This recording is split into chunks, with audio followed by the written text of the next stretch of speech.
Hi viewers, welcome to kitchen of ಮನ. ಇವತ್ತು ನಮ್ಮ ಕಿಚನಲ್ಲಿ ಟೊಮೊಟೊ ರುಬ್ಬಿ ಮೆಂತ್ಯ ಸೊಪ್ಪಿನ ಬಾತ್ ಹೇಗೆ ಮಾಡೋದು ಅಂತ ತೋರಿಸ್ತಾ ಇದ್ದೀನಿ.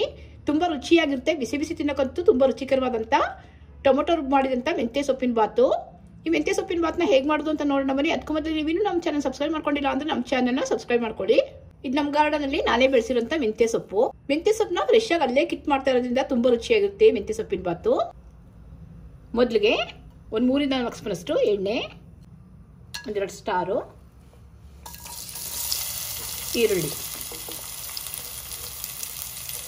ಈರುಳ್ಳಿನ ಚೆನ್ನಾಗಿ ಎಣ್ಣೆಲಿ ಹುರ್ಕೊಳ್ಬೇಕು.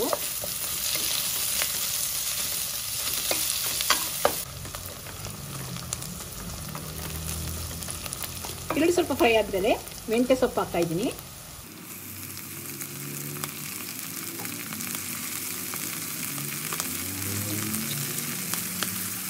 ಮೆಂತ್ಯ ಸೊಪ್ಪಲ್ಲಿರುವಂಥ ಹಸಿ ವಾಸನೆ ಹೋಗಬೇಕು, ಅದುವರೆಗೂ ಚೆನ್ನಾಗಿ ಹುರ್ಕೊಳ್ಬೇಕು.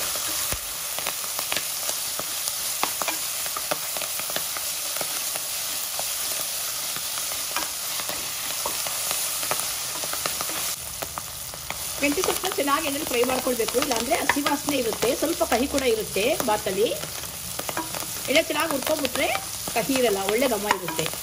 ಟೊಮೊಟೊ ರುಬ್ಬ ಹಾಕ್ತಿರೋದ್ರಿಂದ ಈ ಮೆಂತ್ಯ ಸೊಪ್ಪಿನ ಬಾತ್ಗೆ ಒಂದು ಮಿಕ್ಸರ್ ಜಾರ್ಗೆ ಟೊಮೊಟೊ ಹಾಕೊಳ್ತಾ ಇದ್ದೀನಿ. ಟೊಮೊಟೊ ಜೊತೆ ಬೆಳ್ಳುಳ್ಳಿ ಮತ್ತು ಶುಂಠಿ,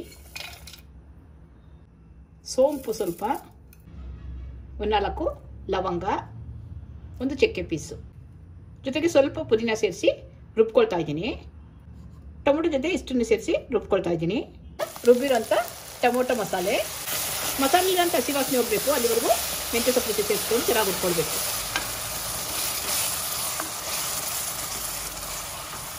ಟೊಮೊಟೊ ಮಸಾಲೆಯಲ್ಲಿರುವಂಥ ಹಸಿ ವಾಸನೆ ಎಲ್ಲ ಹೋಗಿದೆ. ಖಾರಕ್ಕೆ ಅಚ್ಕಾರದ ಪುಡಿ ಹಾಕ್ತಾ ಇದ್ದೀನಿ. ನೀವು ಅಚ್ಕಾರದ ಪುಡಿ ಬೇಡ ಅಂದರೆ ರುಬ್ಬುವಾಗ 1-2 ಹಸಿಮೆಣಸಿಕಾಯಿ ಕೂಡ ಸೇರಿಸ್ಕೊಂಡು ರುಬ್ಕೊಳ್ಬೋದು ಖಾರಕ್ಕೆ ತಕ್ಕಾಗೆ. ಇಷ್ಟು ಎಣ್ಣೆ ಚೆನ್ನಾಗಿ ಫ್ರೈ ಆದಮೇಲೆ ರೈಸ್ ಬಾತ್ಗೆ ಎಷ್ಟು ನೀರು ಬೇಕೋ ಅಷ್ಟು ನೀರು ಹಾಕ್ತಾ ಇದ್ದೀನಿ. ನಾನಿಲ್ಲಿ ಮೆಂತ್ಯ ರೈಸ್ ಬಾತ್ ಮಾಡೋದಕ್ಕೆ 1 ಕಪ್ ಅಕ್ಕಿ ತೊಗೊಂಡಿದ್ದೀನಿ, 2 ಕಪ್ ಅಷ್ಟು ನೀರು ಹಾಕಿದ್ದೀನಿ.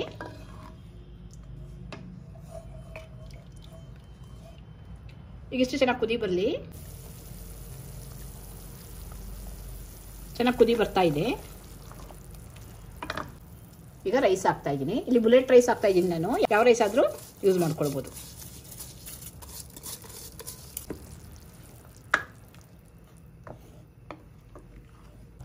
ರುಚಿಗೆ ತಕ್ಕಷ್ಟು ಉಪ್ಪು,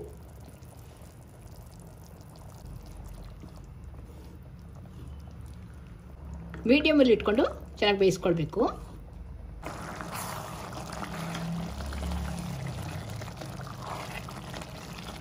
ಒಂದು ಅರ್ಧ ಭಾಗದಷ್ಟು ರೈಸ್ ಚೆನ್ನಾಗಿ ಬೆಂದಿದೆ. ಈಗ ಉರಿನ ಕಡಿಮೆ ಇಟ್ಟು ಮುಚ್ಚಿಡ್ತಾ ಇದ್ದೀನಿ ಒಂದು 5-6 ನಿಮಿಷದ ಕಾಲ. ಅಕ್ಕಿ ಎಲ್ಲ ಚೆನ್ನಾಗಿ ಪೊಂಗ್ಕೊಳ್ಳುತ್ತೆ. ಒಂದು 5-6 ನಿಮಿಷದ ಕಾಲ ಅಕ್ಕಿ ಕೂಡ ಚೆನ್ನಾಗಿ ಪೊಂಗಿದೆ ಮಸಾಲೆಯಲ್ಲಿ. ಸೊ ಮಿಕ್ಸ್ ಮಾಡ್ಕೊಳ್ತಾ ಇದ್ದೀನಿ. ಮೆಂತ್ಯ ಸೊಪ್ಪನ್ನ ಅಲ್ಲೇ ಫ್ರೆಶ್ ಆಗಿ ಕಿತ್ತಾಕಿ ಟೊಮೊಟೊ ರುಬ್ಬಾಕಿ ಮಾಡಿರೋಂಥ ಮೆಂತ್ಯ ಬಾತು ರೆಡಿ ಆಗಿದೆ. ಬಿಸಿ ಬಿಸಿ ತಿನ್ನಕ್ಕಂತೂ ಈ ರೈಸ್ ಬಾತ್ ತುಂಬಾನೇ ಟೇಸ್ಟಿಯಾಗಿರುತ್ತೆ. ನೀವು ಕೂಡ ಮೆತ್ತಲ್ಲಿ ಒಂದ್ಸರಿ ಟ್ರೈ ಮಾಡಿ ನೋಡಿ. ವಿಡಿಯೋ ನಿಮ್ಗೆ ಇಷ್ಟ ಆದ್ರೆ ನಮ್ಮ ಚಾನಲ್ ಸಬ್ಸ್ಕ್ರೈಬ್ ಮಾಡಿ, ನಮ್ಮ ವಿಡಿಯೋ ಲೈಕ್ ಮಾಡಿ, ಶೇರ್ ಮಾಡಿ. Thanks for watching.